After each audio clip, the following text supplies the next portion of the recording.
Bonjour à tous, ravi de vous retrouver pour cette première édition complète de la journée sur Al-Oula, exceptionnellement retardée en raison de la retransmission en direct des séances parlementaires hebdomadaires. Vous l'avez suivi hier, l'oral du chef du gouvernement devant les deux chambres parlementaires. L'état d'urgence sanitaire et le confinement seront prolongés de 3 semaines. Lors de cette séance, Saadé Asmani a expliqué que la situation demeure stable et sous contrôle, mais pas entièrement rassurante, en raison de l'apparition de temps à autre de foyers familiaux et industriels du virus et un certain relâchement observé dans le respect des dispositions du confinement. Le chef du gouvernement qui a également précisé que les préparatifs sont en cours pour la mise en œuvre des mesures de déconfinement dès que les conditions épidémiologiques et logistiques seront réunies. Mohamed El Shker.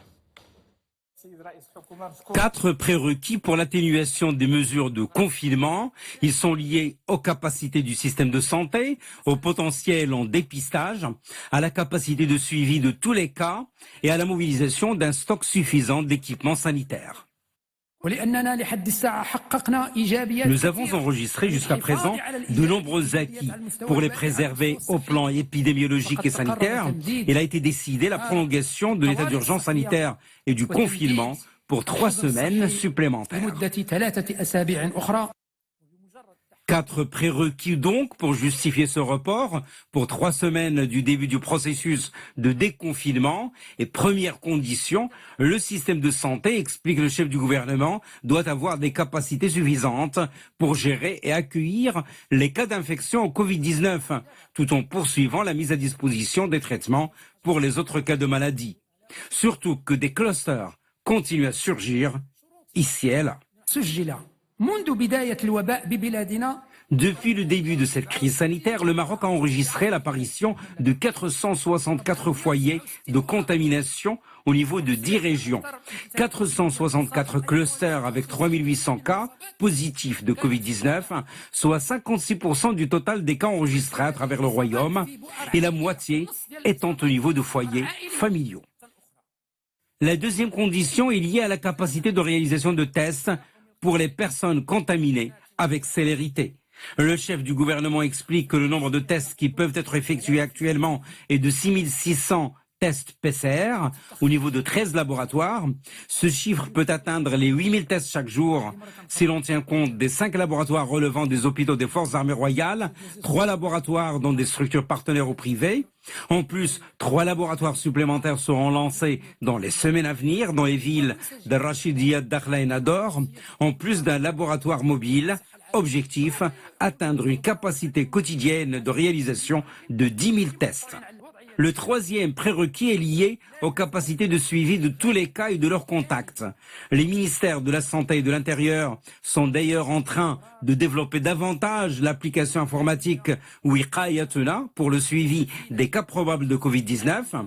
Enfin, le chef du gouvernement souligne que réussir à faire face à une éventuelle augmentation des contaminations en raison du déconfinement nécessite un stock suffisant d'équipements et de matériels médicaux, y compris les masques et les désinfectants.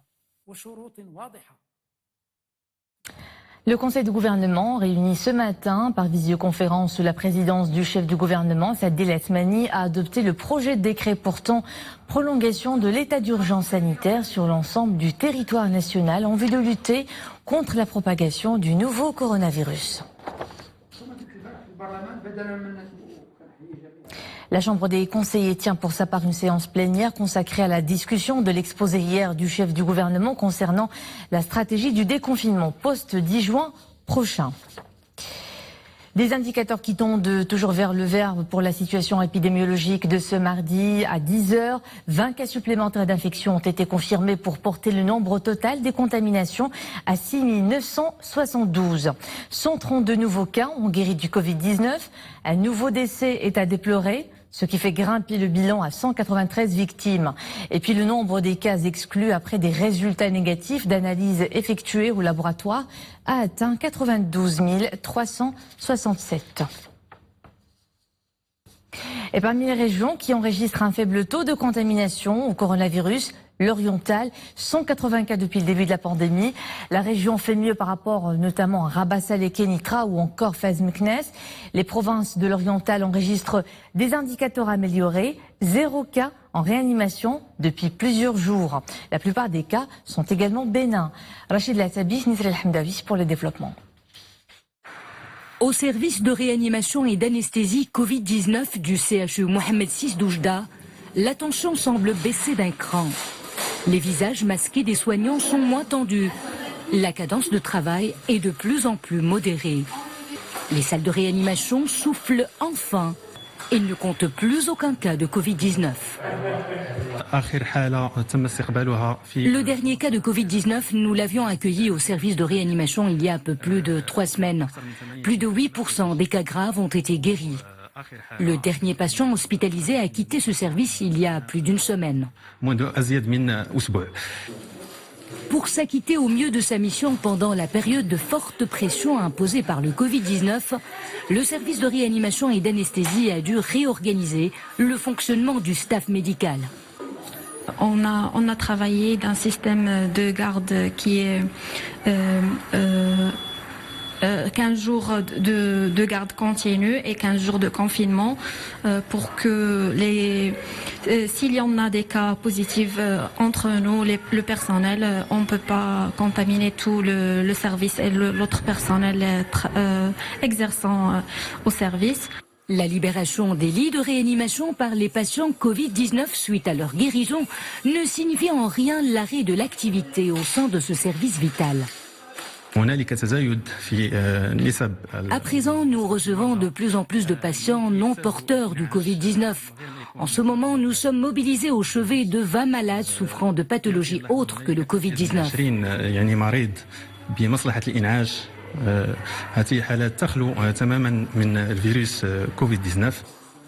Le service de réanimation et d'anesthésie compte plus de 70 lits équipés de respirateurs artificiels. Malgré l'absence de cas de patients Covid-19 en détresse, les cadres médicaux et paramédicaux ne baissent pas la garde. 0 cas de réanimation donc au CHU Mohamed VI d'Oujda.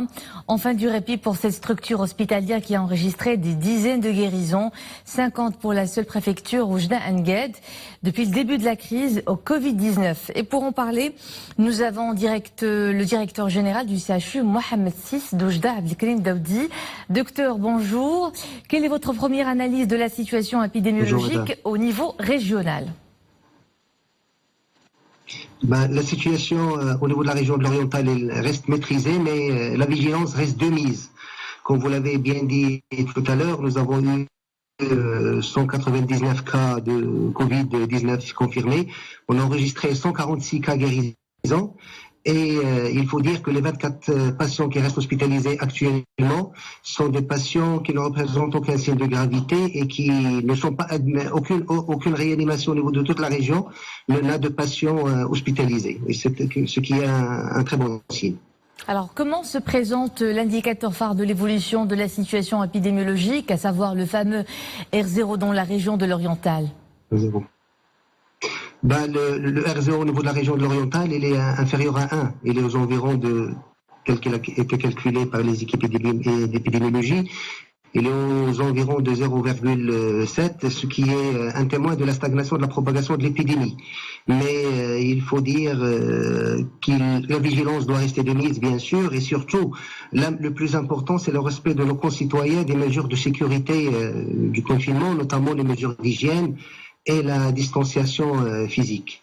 Docteur, maintenant que la date du déconfinement a été repoussée jusqu'au 10 juin prochain, comment est le moral du personnel soignant, hospitalier, qui était, et il est toujours, en première ligne face à ce combat contre le coronavirus ? Le moral du personnel a été et reste toujours à son plus haut niveau. Je pense que c'est parmi les facteurs les plus importants qui nous ont permis, au niveau de notre région, au niveau du Maroc, de faire face à cette épidémie de Covid-19. D'ailleurs, dès le début de l'épidémiologie, je pense que c'est la situation au niveau de tous les hôpitaux. Ils se sont organisés en équipe de garde. Ça nécessitait beaucoup de sacrifices de leur part. D'ailleurs, je profite de cette situation de cette occasion pour les remercier et les saluer pour tous les efforts et l'abnégation dont ils ont fait dont ils ont fait preuve. Je salue également tout le personnel qui était resté sur les postes non Covid, parce que comme c'était sur le reportage de tout à l'heure, nous avons mobilisé du personnel dont on a gardé une activité, on va dire, normale au niveau des urgences, au niveau des services d'oncologie, ce qui a permis à ce personnel qui a travaillé avec d'autres patients non Covid d'éviter tous les dommages collatéraux, on peut dire, de cette épidémie, notamment pour les maladies graves. Docteur Abdelkrim Daoudi, directeur général du CHU Mohamed VI d'Oujda, vous étiez en direct depuis Oujda justement. Merci pour cet éclairage. Le mois sacré réveille les coutumes, même à l'heure du confinement, plusieurs traditions se maintiennent, comme les tournées ramadanesques de nos clairons et tambourineurs, des métiers exercés avec passion. Nous avons justement rencontré un passionné, Hamid Jdo, un tambourineur à Salé, toujours sur 131 et toujours à l'heure du sahur. Abdeltah Zouine et Mehdi Mouhib l'ont suivi dans ces tournées nocturnes, un sujet commenté par Boukr Ben Ghabrit. Il fait toujours nuit, l'aube approche et le silence règne sur la ville. Quelques heures seulement nous séparent du sahur. Au quartier Tabrikat à Salé, Hamid Jdo, tambourineur de père en fils, s'apprête à entamer sa tournée. Comme vous le voyez, je me prépare à entamer ma tournée. J'ai mis ma djellaba et sur les épaules mon tambourin. C'est la fin de la nuit. Je vais aller sillonner Tabrikat avant de passer à d'autres quartiers de la ville. C'est une tradition qu'il faut perpétuer. Il est près d'1h du matin. Hamid franchit le seuil de sa maison. C'est parti pour une longue marche au son de son tambourin.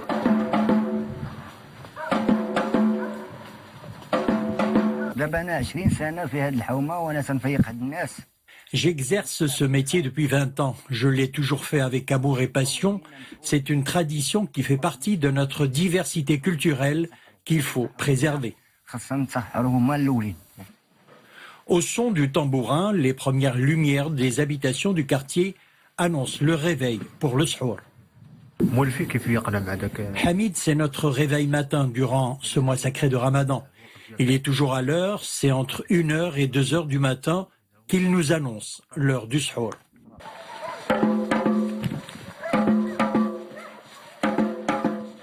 Après quelques heures de marche et de battement du tambour, Hamid refait le chemin inverse pour retrouver son quartier et sa famille et partager à son tour le repas du sahur.